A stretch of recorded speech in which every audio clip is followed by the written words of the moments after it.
tonight on Access TV. Live live with Gotham Comedy Live. Get ready to laugh with Ryan Hamilton, Cyrus McQueen, Pat Brown, Ben Roy, and your host, Tom Papa. From the Gotham Comedy Club in New York City.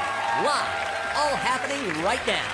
Ladies and gentlemen, your host, Tom Papa.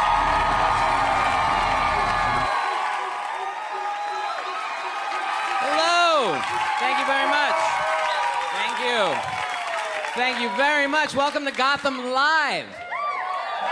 Very exciting, and we are live. This is happening right now. This isn't like live and then a tape. No, right now. Not just you. Not your. This is human to human, but right now, it's being blasted out to at least, I don't know, 20 more homes. Somewhere. Coast to coast. We could do anything right now. We could totally freak out on live TV. We could go nuts. What are we gonna do? Look at that guy, he's all ready. Yeah. No, I mean the camera guy. The camera guy, not that guy, you. Yeah. That's live. Oh. So great to be in New York. This is such a wonderful thing, such a wonderful place. It was horrible rain happening live. All these people were like rats coming in. Couldn't even smoke outside. Brutal. I love smoking. Don't you love smoking? Oh, I don't even do it. It's still the coolest thing in the world. It is. I don't care how many commercials you're going to show me about people talking through new holes in their necks. I used to think it was cool, too. I don't think so anymore. Now I have to smoke like this. I've got to wear turtlenecks all the time.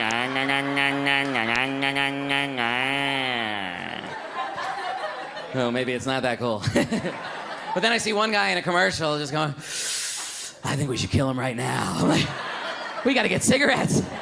We got to get cases or cartons, however they sell them. You just look like you're in control of the world. You have a prop and you're just completely, you can control every social situation. You're at a party with a group of people. There's gonna come that moment where you run out of stuff to say and it's gonna get uncomfortable and smokers just, I'm going for a smoke, and they leave. I can't leave, I gotta sit there and take it. I can't be like, I'm gonna go stand on your lawn by myself for a minute.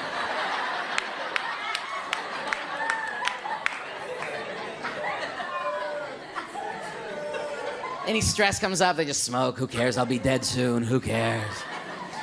I've had a stressful summer. It was horrible.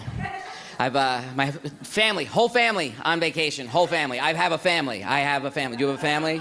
Yeah? You, what do you have? A wife? A wife, good. Have you made people yet? Have you made? Oh, yeah. You wait. I've made my own people. And I'm their leader.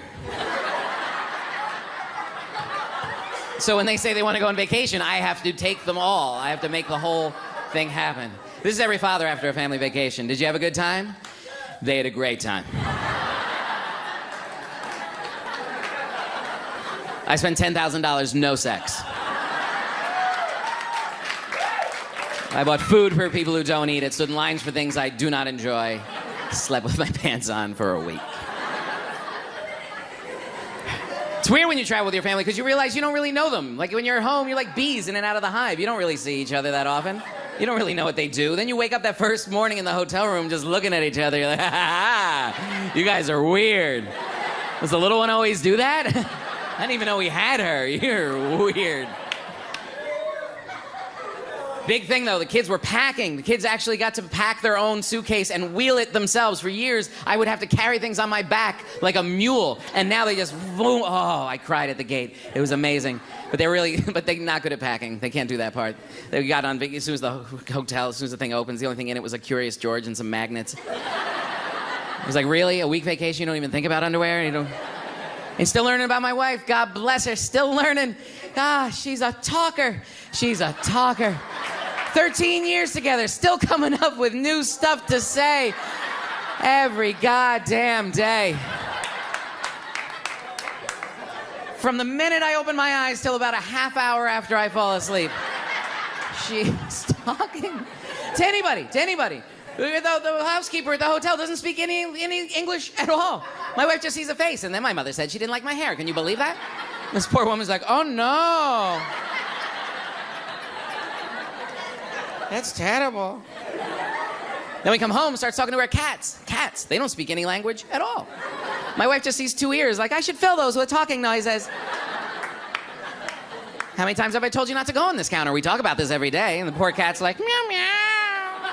That's terrible, meow.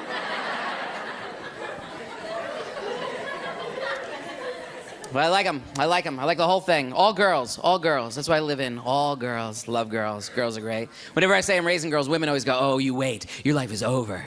Wait till they go through puberty. You are done. Really? Like you want a boy going through puberty with what they do around the house? Where are all our tissues? Why are we going through so many tissues? Where are my socks? Why do I only have one sock? You can have it. I'll take a girl anytime, but it's hard. It's hard. There's only so much I can teach them because they're girls. They have to become women, and I don't even understand. I do know one thing. It's difficult. Your lives are so much more difficult. Just on a daily basis. A daily basis. It's just the makeup alone. Just this never-ending art project you're involved in. Carrying luggage around your entire lives, filled with art supplies. Brushes and pencils and paints, just painting the same face over and over and over. You're like a crazy Van Gogh with an Etch-a-Sketch.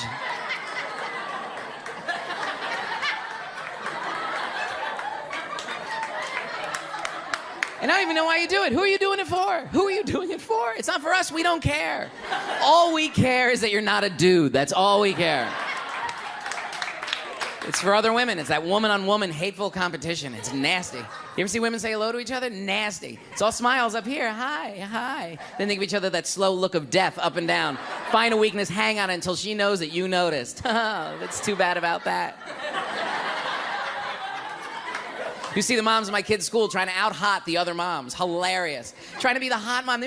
7 o'clock in the morning they show up, dressed to kill.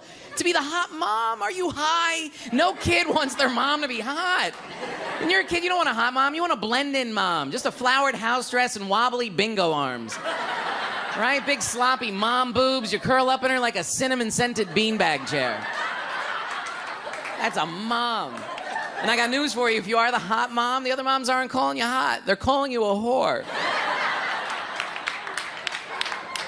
The whole idea of what it is to be a woman in the culture is demented. I don't even know what to tell my kids, right? Every image of a woman is something you can't be, and it's something we're not interested in, right? Every image of a woman, she's 6'8", emaciated, little boy boobs and bubble lips, just scowling at us through black mascara. It's not a woman. That's nice on a billboard. What would you do with that if you got it into your house? That'd be like having a live giraffe in the living room. Knocking over lamps, hiding behind the piano. What do we do with it? I don't know. Feed it cocaine. It seems to like it. It's not a woman.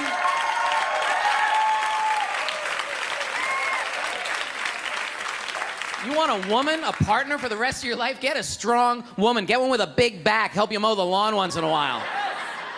You don't want a cool, skinny chick. They get sick easy. Get a strong chick. Stands at the stove and stirs for hours. Welcome home. Children play in playground. We not have playground. I build it. They play now. Thank you guys very much. You guys are an awesome crowd. Thank you so much. We're going to have a great show. A great time. All live. Stay tuned for more laughs on Access TV.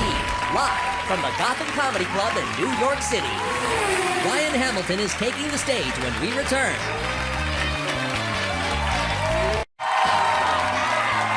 Welcome back to the Access TV presentation of Gotham Comedy Live. More laughs happening right now.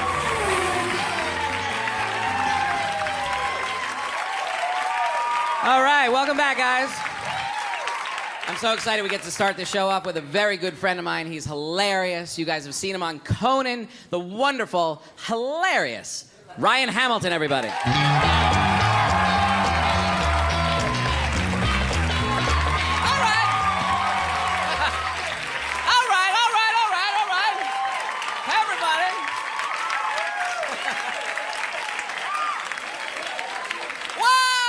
Wow!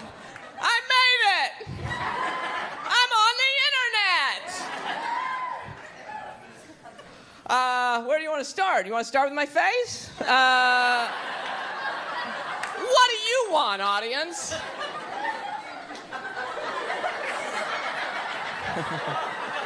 I always look like this.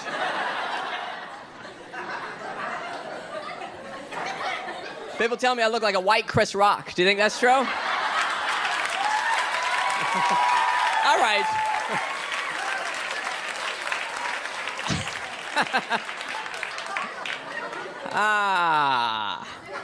I look like Howdy Doody if Howdy Doody had a baby with Howdy Doody. That's what I look like. I look more like a puppet. One of my parents is a marionette puppet, and this is how I've lived my life. Are there any questions up to this point? I know we're live. I'm single. Hilarious. I'm trying things. I'm trying to be, I can try things. I went on a horse-drawn carriage ride with I did it! I really did it! I went on Nobody does that. You're right. Nobody does that. You don't know anyone who's ever done that? It's like for people who don't know. I went on a horse-drawn carriage ride. You shouldn't. Here's what happens. You think about it, you plan it, and then you sit down and you go, we shouldn't have done this. I don't know why. Why did we do this? It's just, it just feels weird, you know? I have this thought over and over again, which is, we have a car. I don't know why we're doing this. I keep thinking, we have a car. We have a car. Clip-clop, we have a car. It's just kind of cold and weird. I feel bad for the horse. Don't you feel bad for these horses? They haul strangers around Manhattan their whole life. Where do these horses live? You're a horse in Manhattan? Where do you live? In my head, he's got a fourth-floor stable walk-up in Chinatown, and he's got to climb up the stairs and kicks the door open and goes, I got to get out of this city. I don't know. I can't take it anymore. I'm going back to Kentucky.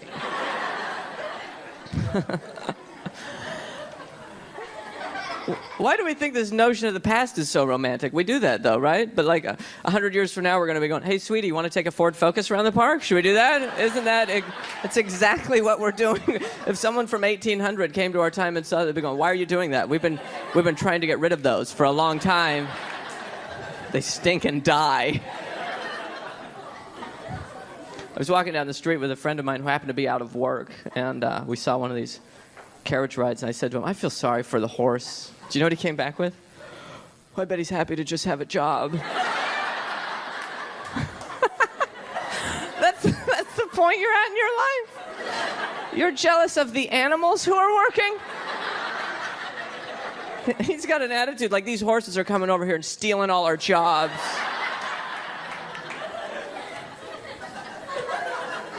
I tried speed dating. Is anybody giving that a go? Do I know you?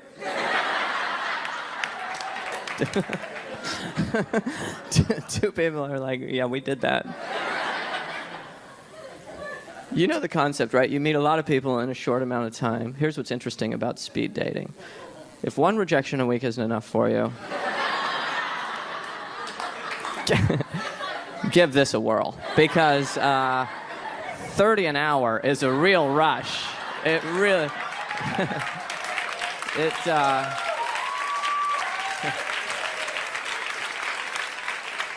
feels like emotional whack-a-mole, is what it feels like. It's just this assembly line of rejection that we put together that, yeah, this is a great idea. I tried online dating, too. No one ever wants to admit that they did that, but everybody knows someone who met on the internet. There's always half the couple you ask, how did you meet? We met on the internet, and it's usually the man who's like, would you just stop telling people that... It's the laundromat, remember? Why is it? Because if a man's on the internet, it's like, you've done everything you can do. A woman's like exploring her options. A man's like, I've depleted my options.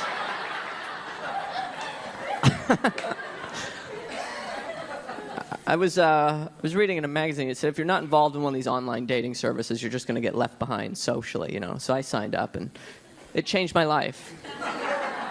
I went from feeling pretty good about myself to feeling like a leper alone in a room typing. That's what I felt like. Just, oh, look, she likes the outdoors too. I can't believe how many people like the outdoors online. It's just, there are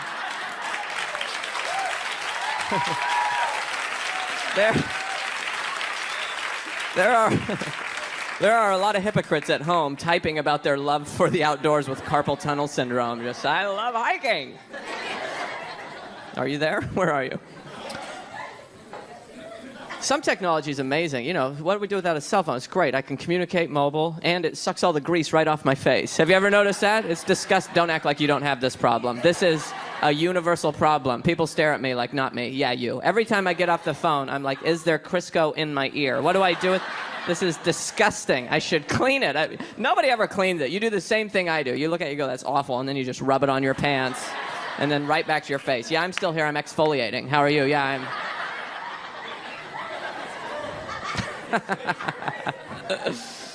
I was thinking about getting LASIK surgery. I wear contacts, so I was watching some ads. I saw an ad, $150 per eye. Seems low. I'm not into bargain surgery. You know, I'm gonna go ahead and spend the extra cash for the laser in my eye. And $150 per eye. Who's not getting the whole package? Really? Are you telling a lot of people are walking into the LASIK plate, walking out like Popeye, and yeah, I could only afford to fix one. Could you move over to my right a little bit, please? I'm waiting on a check to clear. Don't clap. Don't clap. I don't have time for your adulations. Is that a word? I may have made that up. It would be tough having vision in only one eye. My friends would mess with me. Hey, Ryan, you want to go check out a show? We're going down to the IMAX. No, I'm going to stay in. I got a sight in my rifle. And I got this new kaleidoscope I've really been wanting to check out, so... I did that joke once, and a woman in the audience yelled out, I just had one eye done. She was for real. She had one eye surgically corrected for long. She kept the other eye for nearsighted vision. What kind of personal hell did you create for yourself? I'm reading. I'm driving. I'm driving. I'm reading again. I'm cooking. I'm cooking. Flight simulator. Crossword puzzle. Frisbee.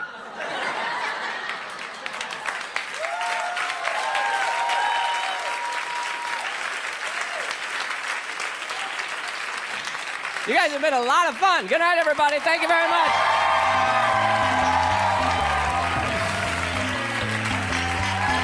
Stay tuned for more laughs on Access TV, live from the Gotham Comedy Club in New York City. Cyrus McQueen is taking the stage when we return.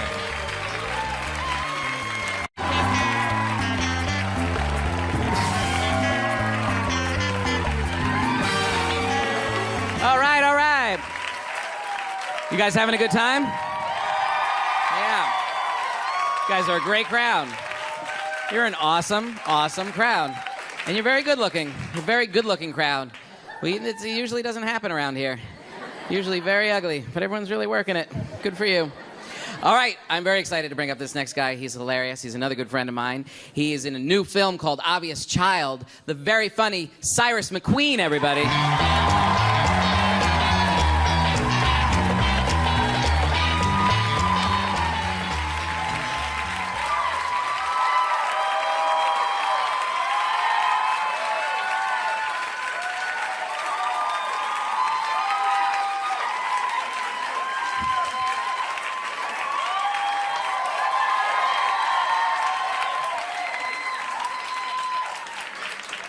What's up? God damn.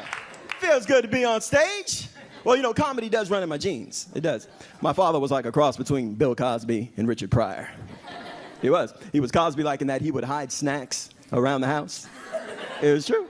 And he was like Richard Pryor in that he freebased cocaine. Cracking up all the time, Daddy, cracking up. Oh, man. I feel like there's a lot going on in the news to address. Just last month, the Supreme Court struck down the Defense of Marriage Act. That was a huge step forward for this country. Monumental step forward. Monumental. Now, people forget, Obama came out and supported gay marriage like 4 years ago. He did. Because I remember at the time they were saying that it could go down as Obama's I have a dream moment, which I found fitting. Can't you see Obama giving that speech? Let freedom ring. Let it ring from the streets of San Francisco to the timeshares in Far Island. Let it ring.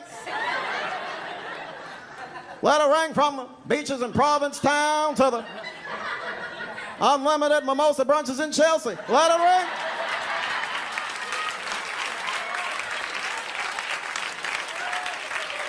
But you know Obama would get on the road. That brother be like, I have a dream that one day little black boys and little white boys grow up, get married, go overseas, adopt little Asian babies, raise them, buy homes in low-income areas, fix them up, bring up the property values, flip them, start a trend.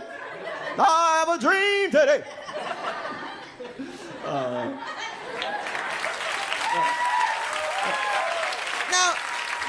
Now, he was inaugurated on Martin Luther King Day, let's not forget. Because I remember I was home, I'm flicking through the channels. I noticed that most of the networks seem to reflect the festive atmosphere in D.C. Most of them. You know, NBC's coverage was upbeat. Fucking turn to CNN, Anderson Cooper's grinning from ear to ear. Turn to Fox News. Not as festive. Not as upbeat on Inauguration Day. Wasn't what they were saying, but what they wouldn't say. Well, let's face it, it's what they couldn't say. And it made me realize, you know, Fox News, they need a correspondent that can say all the shit they really think about black people, but get away with it. They need someone like Samuel L. Jackson's character from Django Unchained. They do. They need a Steven via satellite from Candyland. He could be like, you mean to tell me they letting this nigga in the White House? Again? 4 more years all up in the beds. All the washing in the world won't get the nigga out them sheets. They gonna have to burn the beds. Steven, what do you think about Michelle Obama's new haircut? I don't know about them bangs. But I know she can't be rolling her goddamn eyes at Mr. Boehner like that. That's Mr. John Boehner. He a good man. He the speaker of the big house. Better put that uppity nigga in the hot box. Give her 10 days. No, it's not. Say what you will, though. Say what you will about the South, man. I'm fucking tired of New York City, man. I'm over New York City, man, because people just starting to bug me more than they ever have before. Dude, I was on the train the other day. This group of girls gets on the train. You know those girls who say like too much? You know these girls? Like every other word is like. You know these girls? And I'm guessing they were on their way out to a club because this was the conversation I hear. Yeah, we're like so getting hooked up tonight. Seriously, yeah. I like met the guy. His name's JP. He's like a promoter. I think he's a promoter. Yeah, seriously, yeah. And we're like getting drink tickets. We're like getting in for free. We're like on a list. Seriously, we're like on the list. Seriously. And then 2 of them started going back and forth with each other. One of them goes like seriously, Becca? Like seriously. Like I know you're not over the Justin thing, Becca, but don't text him tonight. Like seriously, like do not. Like Becca, like do not. Like seriously, like do not. Like Becca, like do not. Like Becca, like do not. Like seriously, like do not. Like Becca, he's a D-bag. You do not need to put up with this shit, Becca. And of course my phone was dead, so I had no music. I was forced to listen to this bullshit. I was trapped. But it made me think, well, fuck, what did men do before smartphones? Think about it. Packs of annoying girls have been ruining train rides for the last 100 years. Think about it. Can you imagine the 1920s? Think about the 1920s. A guy like me is sitting there, and a group of flappers get on the train. Right? Like, all right, now listen up, girls. Listen up now. We're going to have a good time in the hot town tonight. I tell you, a good time in the hot town tonight. I got my hip flash on. We're going to dance all night. We're going to dance to a Charleston all night long, girls. All night long. You and me, girls. You and me. Now remember, when we get there, the password is swordfish. The password is swordfish. Hey, Gertrude, what's with the sourpuss? Still thinking about Joe? We're thinking about Joe. He's nothing but a big dumb palooka, I tell you. He's a big dumb palooka. Y'all told good for him, Gertie. But where we're going, girls, plenty of good guys there. Guys that know how to treat a lady.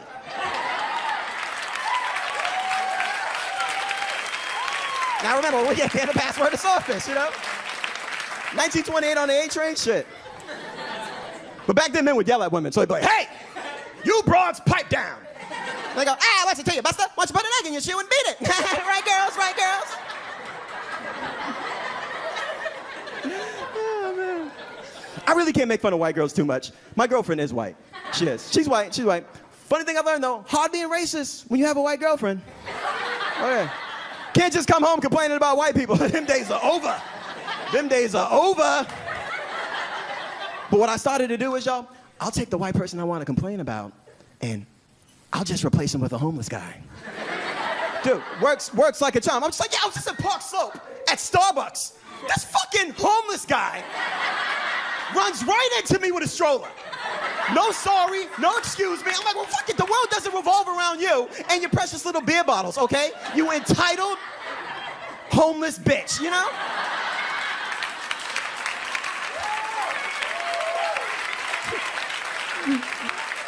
She's like, babe, that's not nice. They live on the streets. I'm like, you should see some of the streets they live on. You ought to see some of the fucking streets they live on. But I think she caught on to my trick, y'all. I think she has, because the other day, she went to the movies with her friends, and when I asked her how it was, she goes, these homeless people were talking the entire movie. They would not shut the fuck up. They ruined the movie.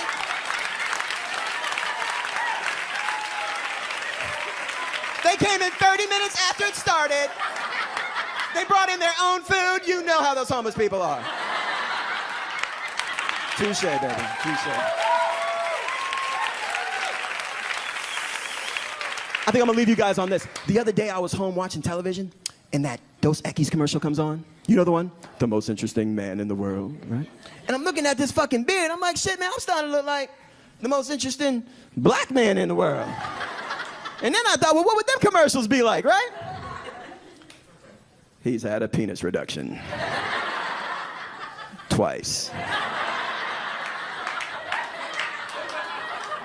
Bloods and Crips both attend his house parties. Oprah reads books that he recommends.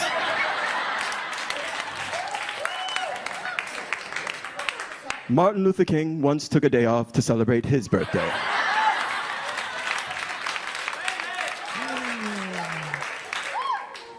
Fat white women chase him.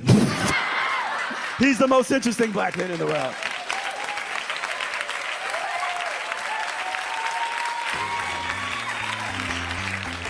I don't always drink beer, but when I do, I prefer Colt 45. Thank you guys so much. I'm Cyrus McQueen.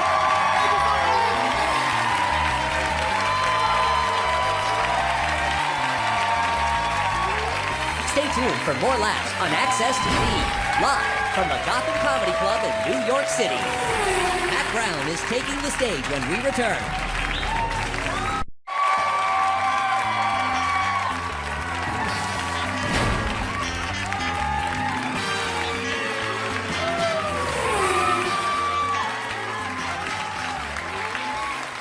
All right, welcome back, welcome back. Oh, this is a very good show. It's a very well-balanced show, too. Started out with a white howdy-doody guy, a tall, dark, and handsome man, and now the very funny woman from Comics Unleashed. Very funny, Pat Brown, everybody.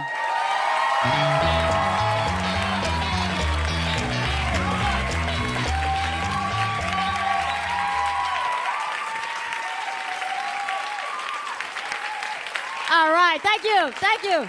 Appreciate you. Thank you so much. I appreciate it. Where are the tourists at? Where are you guys at? Tourists? Yeah. Welcome. I'm a tourist too. I just live here. I'm the worst kind. I'm the one that stayed, man. New York is just a different animal. I'm trying to get used to it. It's just a really different animal. I think cities got personalities, right? Because I'm originally from Atlanta, Georgia. And like Atlanta, we just way laid back. We just are. We way laid back. I don't know what it is. I don't know if it's the weather, the tradition, the racism. We just way laid back. We just are. You know, you can bump somebody in Atlanta. They say, excuse me. You say, excuse me. This shit can go on for about 30 minutes. Not in New York. New York, y'all's hype, man. Y'all power walking. Y'all go. Let's go. Let's move. Let's go. Let's go. I remember the first time I was at Times Square, I got bumped like 200 times. I'm a Southerner. I said, excuse me, 200 times. You know, ain't nobody said it back. I was like, damn, did they all mean to do it? Now I'm paranoid as hell because I'm thinking 200 people got beef with me for no damn reason. And I live in Harlem, right? I live in Harlem by choice. Yeah. Yeah. By choice. It's by choice, yeah. It's too much pressure living around white people. Yeah. Yeah, I survey too much. I ask too many damn questions. How your hair get like that? What's shea butter? What ashy mean? Leave me alone, damn it. Leave me a damn alone. And I didn't know Harlem had such a negative, people had such a negative view of Harlem. I really didn't know that. Sometimes I tell people I live in Harlem, they look sorry for me. Like they look like they feel really sorry for me. Like they want to adopt me and give me fresh drinking water. And I live in a really good part of Harlem. I really do. I live around a lot of black working class people, and I got just enough white people in my vicinity to have a good grocery store. Hell yeah, that's important. That's important. I don't know why white people don't think black people eat lettuce. We love lettuce. Give me some lettuce. Please give me some lettuce. I love lettuce. Oh, I hate a grimy grocery store. That's my pet peeve. I hate a grimy grocery store. You know when your grocery store is bad when you go inside and they have a dark alley. I was like, hey, dude, where's the relish? She said, down there. I'm like, damn, would you walk with me? I want to get raped just over some condiments. Yeah, it's hard. Oh, it's hard, though. I'm trying to, being a New Yorker now, 8 million people, I'm trying to find somebody. I am single, but I'm trying to quit. I don't know. Yeah, single's hard. I don't care what nobody. Single sucks. You hear me? Single sucks ass. Single sucks open ass. Yeah, open ass is more emphatic like that. Yeah, because when you see an open ass, you got to ask yourself, why is that ass open? Who opened the ass? Now there's an investigation, there's crime tape. I tell you, it's hard for me because I think when you get older, it's a little harder to date. Anybody single over 35? Single over 35? Anybody? Yeah, that is slim pickings. That is slim pickings. It is. Single over 35 is slim pickings. That's like an old bag of Halloween candy. Ain't no Snickers left, ain't no Reese's Cups, ain't no Hershey's.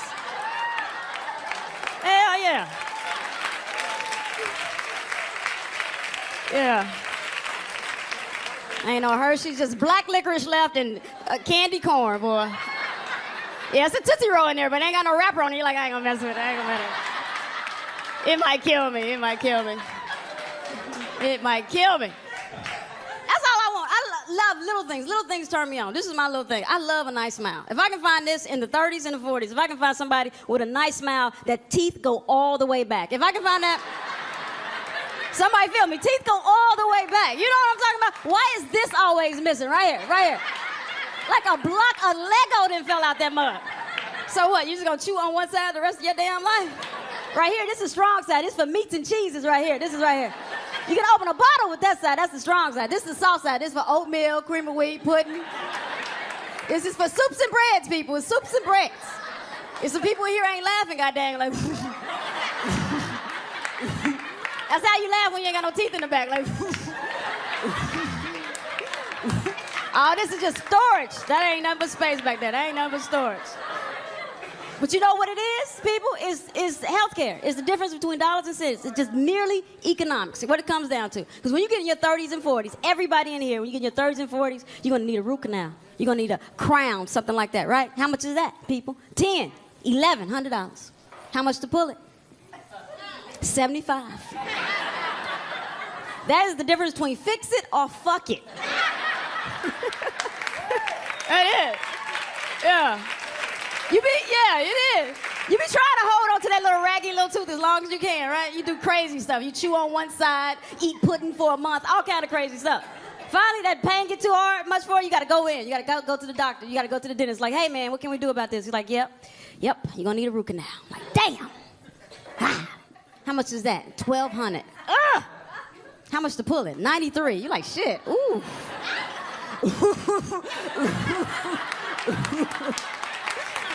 And then when you really gotta laugh, you always put that hand up. Yeah, it happened to me. It happened to me. I can't even talk about it. It happened to me. Like 2 years ago, about 5 years ago, actually. 5 years ago, I fainted and I knocked out my 2 front teeth. And I went to the dentist immediately. I was like, ooh, I'm not gonna look like a crackhead, not actually be on crack. I was like, hey, Mr. Dentist, man, what can we do about this? He said, you got 2 options. I like, give them to him. He said, one, you can do a partial. I like, what's that? He's like, you make a mold for your mouth and you can take them in and out. And I was like, hell no. Hell no. I don't want my looks to be adjustable. It's like, what else we got? He said, we got implants. I was like, what are those? He said, you put them in your jaw, just as strong as your regular teeth, and just aesthetically as pleasing. I'm like, hell yeah, man. Hell yeah. How much are those? He said, $3,500 a piece. I'm like, golly. How much for one big one? Shit. I'll draw the line down the middle. I'll draw that damn line right down the middle. I swear I will. Shoot. That's a lot to bite an apple, you hear me? I'll buy a blender and never chew again. Forget chewing. Don't need to chew. Ladies, before I get out of here, I want to talk to you real quick. Ladies, make sure you take care of yourselves. Make sure you go to gynecologist. I know why you want to go. Doesn't it seem strange you got to pay him? You lay up for him for about 20 minutes, you got to pay him. That's how I always write the check for the wrong amount. Because I figure if I lay up for it, you're going to call me the next day. Playing with my emotions. You all up in here. I thought we had something. Hey, guys, my name is Pat Brown. Thank you so much. Stay tuned for more laughs on Access TV, live from the Gotham Comedy Club in New York City. Ben Roy is taking the stage when we return. Welcome back to the Access TV presentation of Gotham Comedy Live. More laughs happening right now. All right. Welcome back, everybody. Welcome back. This has been an awesome show. You guys have been great laughers. And all you people at home with a laptop on your lap, it's getting kind of hot. People watching TV old school, no problem. We're going to round out the show with a great, great comedian. You may know him from HBO's Funny as Hell. Let's hear it for the very funny Ben Roy, everybody.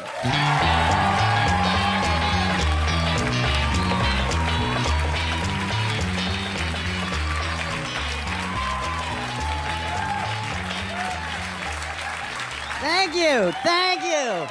Look at you. You're fucking handsome, huh? Get out of here. Look at those two fucking creepos right there. Look at that guy. Now, you, the cameraman, you, right? Look at these two together. It's so fucking creepy looking. You two look like you're one rental car away from an Amber Alert. That's what you look like. Both real fucking weird looking. I dig it, though. I like your style.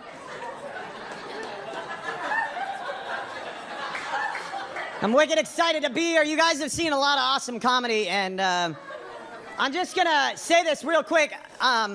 You've seen a lot of great comics, and I'm sure you've seen a lot of comedy shows, and as you know, it's common for a lot of comics to announce when they're on their last joke. They just kind of let you know that they're finishing up. I, unfortunately, am a long-form comic. I write longer jokes. So I'm gonna get out of here on this one. Are you guys getting hammered or what? Get fucking drunk. I'm not drinking. May 23rd, I passed my 3rd year of sobriety, which is fucking, yeah.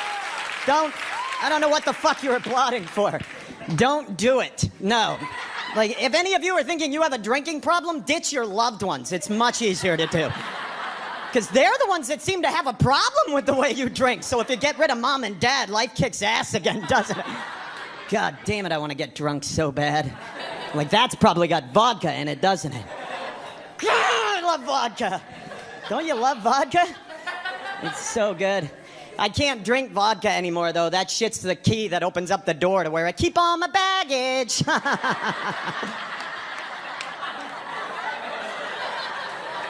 And I got a fucking ton of it in there.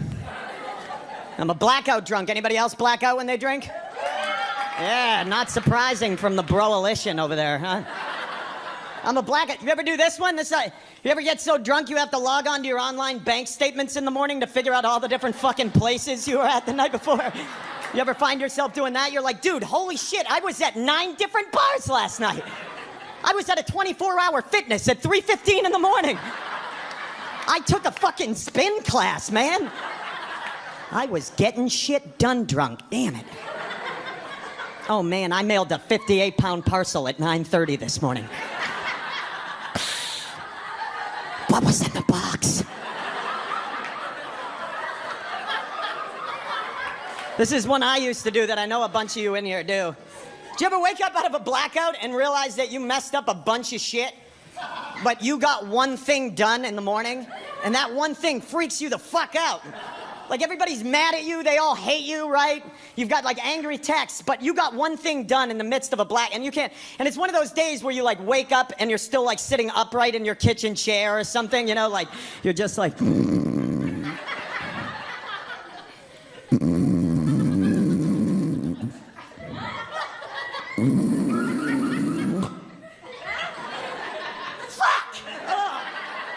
God, what the fuck? What the fuck am I doing, right? I look down, I've still got my jacket with my hood on, zipped all the way up. I've still got my earbuds from my iPod still in my ear. I look down, I've got my shoes on, but I'm naked from the waist down, right? Somehow I got my pants off over my shoes. I look out in the living room, I tipped over the bookshelf, there's like CDs and DVDs. My cat doesn't look right, he does not look good at all, right? The cat's looking up at you like, I saw some shit last night, man. Right? But if I look down on my nightstand, my contact lenses are in their cases, safe and fucking sound. Right. And judging by your applause and your weird Arsenio Hall whoop that you just did, judging by that, that means a lot of you in here do that shit, right? But where the fuck are our priorities when we've been drinking? Because I'm concerned about my eye health. But apparently I'm not concerned about the fact that I crawled out of a music venue bathroom the night before on my hands and knees up onto a city bus, which means that I got home and licked my weight in public transit bacteria off my fingertips because I'm buck naked eating hummus on my bathroom floor, right? But I wouldn't want to get an eye infection. No way, Wall Street. Screw that. That lasts 48 hours. Fuck that. A tapeworm? I'll take my chances. But an eye infection, not for this guy.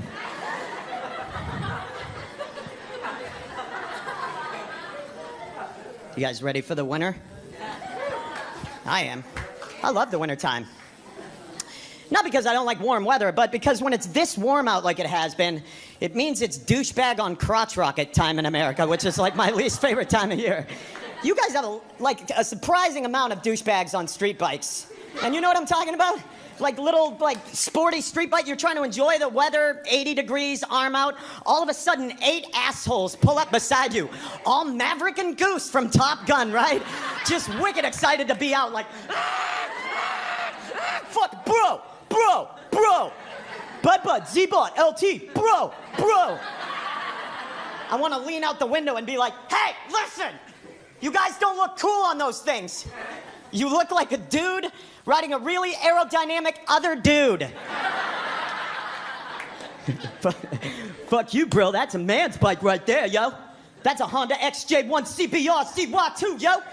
That's what men ride. Men ride crotch rockets. That's a man's bike. Fucking lime green gloves, fucking lime green jacket, fucking lime green helmet, fucking lime green motorcycle. Yeah, I can accessorize. Because that's what a man does. What's that? What's my idea of a perfect day? Shit, I don't know. Maybe I go out to the park with Paulie or something? Maybe we crack some Monster Energy drinks and we fuck some bitches, yo. What's that? Do I want to go to a party? Yeah, I want to go to a party, bro. Look at me. I'm fucking jacked, right? I got my Affliction shirt on. I got my fucking Ed Hardy shirt on because I don't get real tattoos because that shit fucking hurts. So I wear Ed Hardy gear. And I look good. And I want to go to that party. And I want to fuck women. Do you want to go to a party with me, bro, and meet some women? Fucking hey, let's go. I'll lead the way on my manly bike, all right?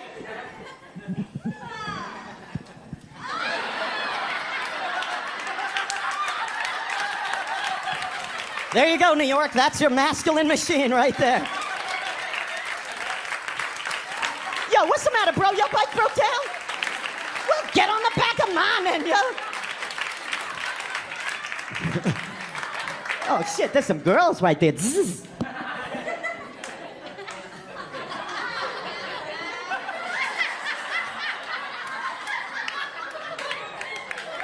what? My lips are wind checked. Hey, yo, girl, you want to take a ride on my motorcycle or what? Yeah? Are you wearing a G-string? You better be if you're a chick on a crotch rocket, right?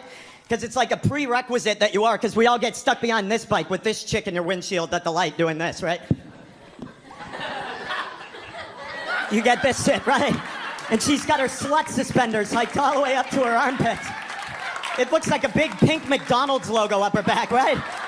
I'm riding behind her. I'm like, honey, I feel like fucking a Big Mac for some reason. You guys have been an amazing audience. Thanks a lot. My name's Ben Roy. Stay tuned for more laughs on Access TV, live from the Gotham Comedy Club in New York City.